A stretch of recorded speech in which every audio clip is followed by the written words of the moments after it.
Hello everyone, welcome to the new academic semester which will be starting online. I'll be teaching the subject Environmental Engineering 1.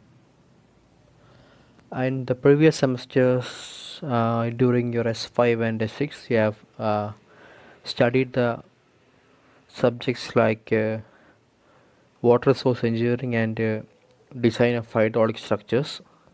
So you have a few basic ideas on water and those related terminologies. Now we are coming to a new subject.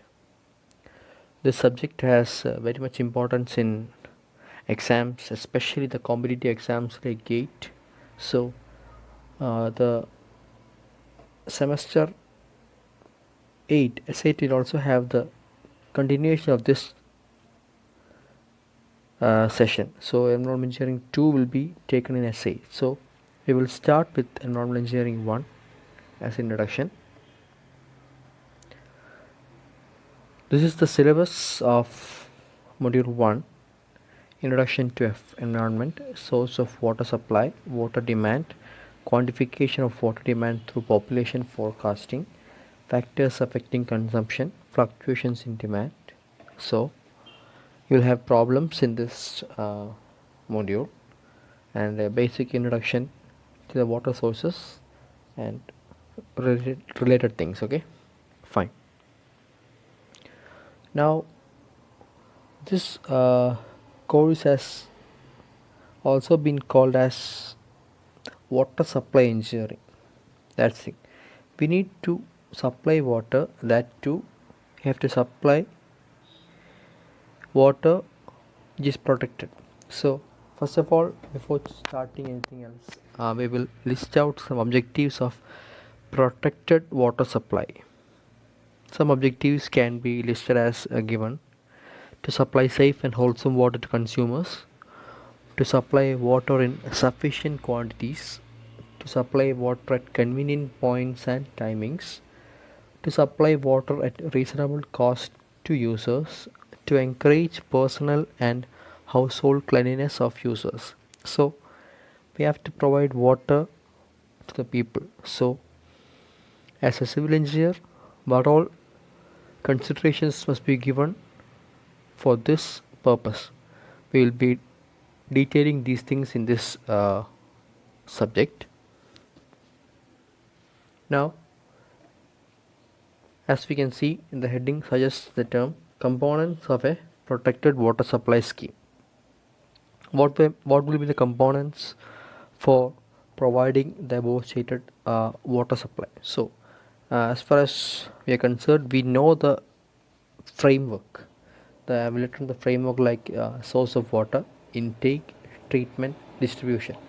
We have many sources of water from which water can be taken, and then we take it to a place where we can store and manage, and then for the taken water we need to do some treatment which can vary as per the water and as per the place, as per the situation, atmospheric conditions.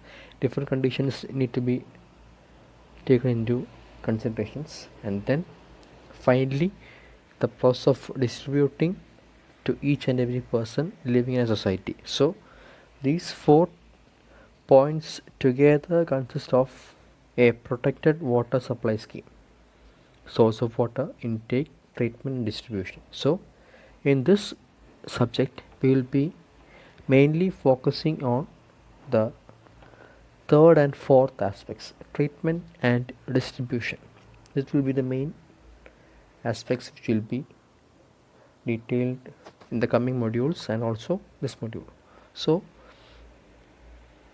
this is a schematic diagram of a typical water supply scheme. So as we have said, we have 4 requirements or components. As we can see the heading, water supply. The source of water can be surface and subsurface sources, the first classification.